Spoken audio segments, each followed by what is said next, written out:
ჩვენთან არის ღმერთი. დღეს არის ხსენება ბევრი წმინდანისა, მაგრამ აქედან მაინც გამოყოფთი ორ ადამიანს. უმნიშვნელოვანესი საოცარი ადამიანები. ყველა წმინდანის საოცარია, რა თქმა უნდა, მაგრამ საოცარი იმით არიან ეს ორნი, რომ სახელიც ერთი აქვთ და მსგავსება ძალიან აშკარა. ეს ორი ადამიანი გახლავთ იუსტინე მარტვილი ფილოსოფოსი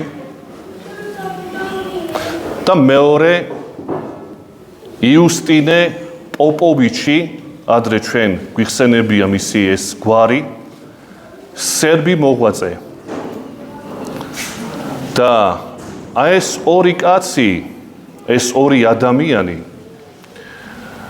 ბედით, ჭალებში ბედით, ცხოვრების წესით და აღსასრულით სხვადასხვა აღსასრული ერგოთ მათ. პირველი არის მარტვილი, ხოლო მეორე მარტვილი არ არის, მაგრამ ძალიან დიდ რეპრესიებში იყო ეგეც.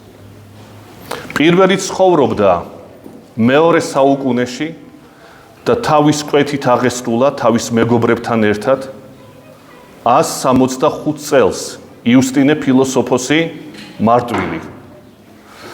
მეორე ცხოვრობდა სულ აგერ ახლახანს მე-20 საუკუნეში 1978-ში გარდაიცვალა მონასტერში, რომელსაც ეწოდება ჩელიეს მონასტერი სერბეთში. აი მიუხედავად იმისა, რომ ეს ორი ადამიანი ერთმანეთს მოშორებულია 18 საუკუნით დაახლოებით, მათი მსგავსება არის აშკარა. ამიტომაც ალბათ ამ უკანასკნელმა მიიღო თავისი უდიდესი წინაპრის სახელი, როდესაც აღიკვეცებოდა ბერად. იუსტინე ფილოსოფოსის სახელი მიიღო აკვესის ჟამს. თორემ ერისკაცობაში ერქვა ხარება, ქართულად თუ ვთარგმნეთ. სიკეთე ასე. რითი არის მსგავსება მათი? 18 საუკუნია დაცილება მათ შორის. პირველი რაც უნდა აღინიშნოს, ეს ორივე არის უბადლო მოაზროვნე, უბადლო ფილოსოფოსი. ჭკუით პროფესიით ფილოსოფოსები კი არა. რატო ვამბობ პროფესიით ფილოსოფოსი? შეიძლება პროფესიით ფილოსოფოსი იყოს, ფილოსოფიური კონდეს დამთავრებული. ან პროფესიით იყოს ღვთისმეტყველი, მაგრამ ღვთისმეტყველი საერთოდ არ იყოს. შეიძლება ფილოსოფოსი იყოს პროფესიით, კაცი, მაგრამ ფილოსოფოსი საერთოდ არ იყოს. ფილოსოფოსი, როდესაც ჩვენ ვამბობთ, ჭკუის სტრუქტურით იყვნენ ესენი ფილოსოფოსები. და მათი ფილოსოფიური ნაზრევი იმდენად დიდია, განსაკუთრებით დიდია პოპოვიჩისა. რა თქმა უნდა, ისიც დიდია, მაგრამ ბევრი შრომა ბუნებრივია, მეორე საუკუნის მოღვაწეა და ბევრი შრომა მისი დაკარგულია იუსტინე მარტვილისა. მხოლოდ 3-ია ჩვენამდე მოღწეული. დანარჩენი ეს უდიდესი დაკარგული შრომები ალბათ უდიდესი კორპუსი იქნებოდა. სამწუხაროდ ჩვენამდე ვერ მოვიდა. აი ამ პოპოვიჩის მოღვაწე, აი ამ უდიდესი მოღვაწის შრომები ჩვენამდე არის მოღწეული. და ვიგებთ, რომ ეს ადამიანი წყობით ჭკუისა იყო უდიდესი მოაზროვნე, იმდენად დიდი მოაზროვნე, რომ უდიდესი გავლენა მოახდინა მე-20 საუკუნის ღვთისმეტყველებაზე. შევეხოთ ჯერ პირველს, იუსტინე მარტვილი ფილოსოფოსი. ვინ იყო ეს კაცი? ეს ადამიანი, რომელიც მეორე საუკუნეში ცხოვრობდა, როგორც მოგახსენეთ, იყო ადამიანი, წარმართი, მანამდე ვიდრე ქრისტიანი გახდებოდა და ეძებდა ჭეშმარიტებას, როგორც ჩანს თავად მისი სიტყვებიდან. კერძოდ, შრომა აქვს იუსტინე მარტვილს ასეთი დიალოგი ტრიფონ იუდეველთან. იუდეველობას ამხელს და შესავალში ამ შრომისა სქელტანიანი წიგნია, ქართულად არის ნათარგმნი. შესავალში ამ შრომისა აღწერს თავის ბიოგრაფიას, როგორ მივიდა ქრისტემდე. მსგავსი დაახლოებით იგივე აზროვნებით ხელმძღვანელობდა პოპოვიჩიც შემდგომში. მაგრამ შევეხო ჯერ ამას. წერია ასეთი რამ. მე ვიყავი ფილოსოფოსი და ფილოსოფოსი იმ პერიოდში იყო პროფესია მათ შორის.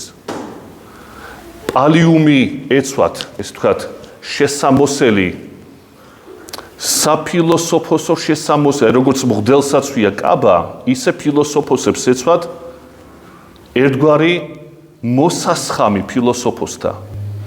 ადამიანები, რომლებიც ხვდებოდნენ ქუჩაში, იცოდნენ, რომ ეს იყო პროფესიით ფილოსოფოსი. როგორც ადვოკატი დაახლოებით. ადვოკატებს ახლა შესაბამის შესამოსელი არ აცვიათ, მაგრამ აი ადვოკატები, ფილოსოფოსები, ეს პროფესიის ხალხი ერთგვარი შესამოსდით იყო შემოსილი. აი ეს ფილოსოფოსი კაცი ეძიებდა ჭეშმარიტებას თავისი ცხოვრების განმავლობაში და წერია ასეთი რამ.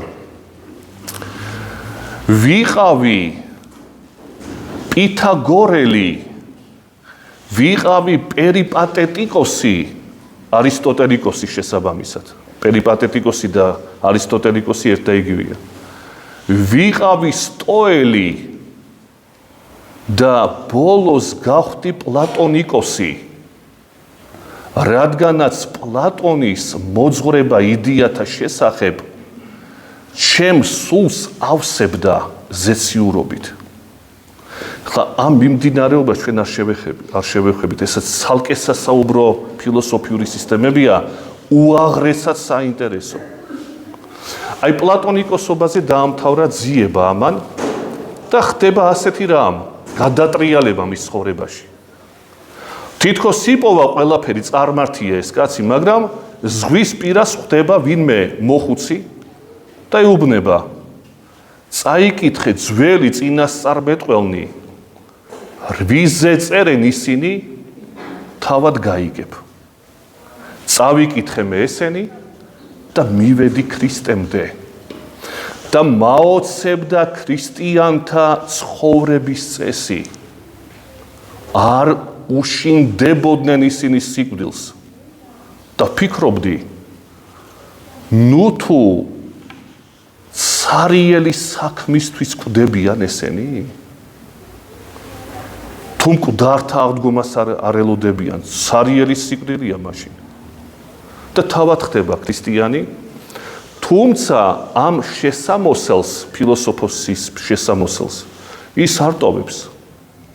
ქუჩაში დადის, ყველა მიმართავს როგორც ფილოსოფოს და ამბობდა, რომ სწორედ ეხლა გავხდი ჭეშმარიტი ფილოსოფოსი მე. და 165 წელს იმპერატორის ბრძანებით თავი მოკვეთეს მას თავის მეგობრებთან ერთად. აქტები არსებობს ამისი, ასე რომ ამ აქტა ესეთი მარტვილობის აქტები მოღწეულია ჩვენამდე და გვეუბნებიან როგორ ეწამა ეს კაცი. რისი თქმა გვინდა ახლა ამით? ეს ადამიანი კი არ უარყოფდა განათლებულობას, კი არ ლანძღავდა როგორც ხშირად ჩვენში ხდება, გონება ცუდია, არაეკლესიური ლიტერატურა ცუდია და ასე შემდეგ. შეიძლება უამრავი ასეთი შეძახილი გავიგოთ დღეს მრევლს შორის. იუსტინე ფილოსოფოსი მარტვილი აი ამის წინააღმდეგ გამოდიოდა. ის ამბობს ასეთ ფრაზებს. პლატონმა ნაწილობრივ განჭვრიტა ქრისტე. ან მაგალითად მეორე, სოკრატე ისე დევნეს და მოკლეს როგორც ჩვენ გვდევნიან და გხოცავენ. როგორი მსგავსებაა წარმართ ფილოსოფოსებთან ქრისტიანებისა. ან კიდევ წარმართ ფილოსოფოსებს რაც კი კარგი უთქვამთ ჩვენ გვეკუთვნის ქრისტიანებს. მათეული კი არ არის, ჩვენეულია ამბობს. ესე იგი, რაც კი რამე დადებითი იყო ანტიკურ საუკუნეებში, იმდენად გადახარშა ამ კაცმა ტვინში ყველაფერი, რომ მიუსადაგა ქრისტიანობას. რა თქმა უნდა, ის ღირსეული ნაწილი.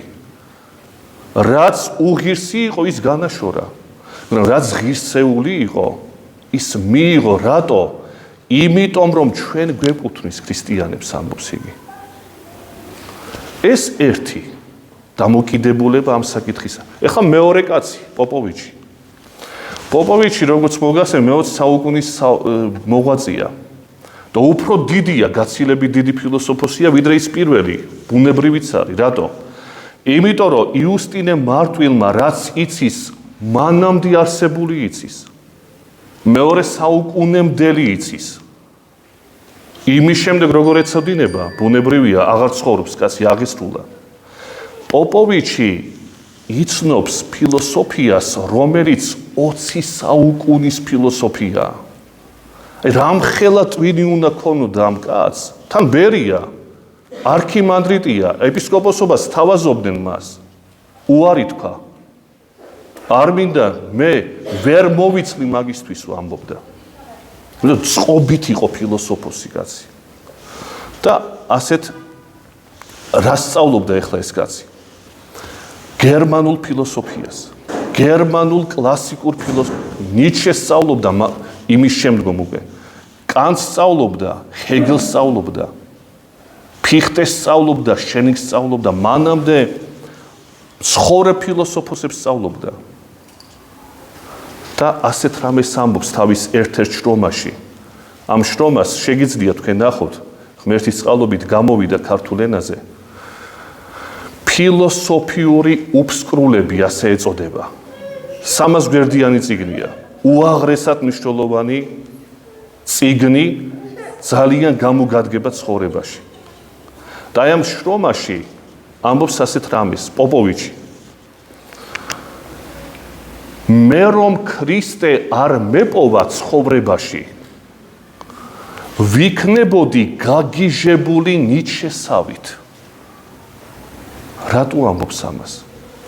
ნიცშე ეს უბედური, რომელიც 10 წლის განმავლობაში საგიჟეთში ცხოვრობდა და დაამთავრა საგიჟეთში თავისი ცხოვრება, ამბობს ასეთ ფრაზას: ღმერთი მოკვდა გაუმარჯოს ზეკაც. ზნეობა არ არსებობს, ზნეობა მოგონილია ქრისტიანების მიერ. ზნეობრივი კაცი სუსტი კაცია. ძლიერი კაცი უზნეო უნდა იყოს. იმიტომ რომ ღმერთი თუ არ არის, მაშინ ძლიერი კაცი უზნეო უნდა იყოს. ეს ძალიან დიდი ამბავია, ხა ამას ვერ მოვყვებით მთლიანად. აი ესეთი დასკვნები აქვს ნიცშეს. თავის ზარათუსტრაში და კიდე სხვა. ამას ხო წაკითხული აქვს ეს ყველაფერი. და პოპოვიჩს გულისხმობთ. ეს ხო წაკითხული აქვს. გადამუშავებული ქონდა. დოსტოევსკი იცის, დოსტოევსკიზე პოპოვიჩს დისერტაცია ქონდა, დაწერილი ოქსფორდში იცავდა 1916 წელს. არ მისცეს უფლება დაცვისა. იმიტომ რომ ისეთ საღვთისმეტყველო თემებს აღძრავდა იქ და წარმოაჩენდა, რომ პროფესორობამ უთხრა, ჩვენ ასეთი რამე არ გვაწყობს და ჩაუგდეს დისერტაციის დაცვა. შემდგომ წიგნად გამოვიდა ეს. მეორე დისერტაცია დაწერა კაცმა 20-იან წლებში მე-20 საუკუნისა. თუ არ ვცდები 1926-ში ათენის უნივერსიტეტში დაიცვა, საბერძნეთში, სულ სხვა თემაზე აბსოლუტურად, კერძოდ მაკარი ეგვიპტელის შეხედულება პიროვნებასა და ღვთისშემეცნებაზე. ასეთი დისერტაცია გამიჯნული აბსოლუტურად დოსტოევსკისაგან. იქ მისცეს უფლება დაცვისა. რატო ვამბობთ ამ ყველაფერს? ეს ყველაფერი გადამუშავებული ქონდა გააც. და რომ მივიდა დასკვნამდე, დასკვნა იყო ერთი. მე რომ ღმერთი ქრისტე არ მეპოვა, გაგიჟებული ნიჩე ვიქნებოდი. წყობით იყო ფილოსოფოსი და მაგიდო, ცხოვრების საზრის ეძებდა ეს კაცი. და ვინც ვერ იპოვა, ყველა ნიჩი არის. ღმერთი მოკვდას გაიძახიან. და ვინც იპოვა ცხოვრების საზრისი, მაშინ ქრისტეს დაუკავშირა. და ამბობს ასეთ რამეს პოპოვიჩი. ესეც ერთგვარი მსგავსებაა პირველ იუსტინესთან. მირჩევნია, ადრეც გვითქვამს ეს ფრაზა ჩვენ. მირჩევნია ჯოჯოხეთში ვცხოვრობდე ქრისტესთან ერთად, ვიდრე სამოთხეში მის გარეშე. ეს არალოგიკურია თავად ამბობს. როგორ შეიძლება ქრისტე იყოს ჯოჯოხეთში, წარმოუდგენელია.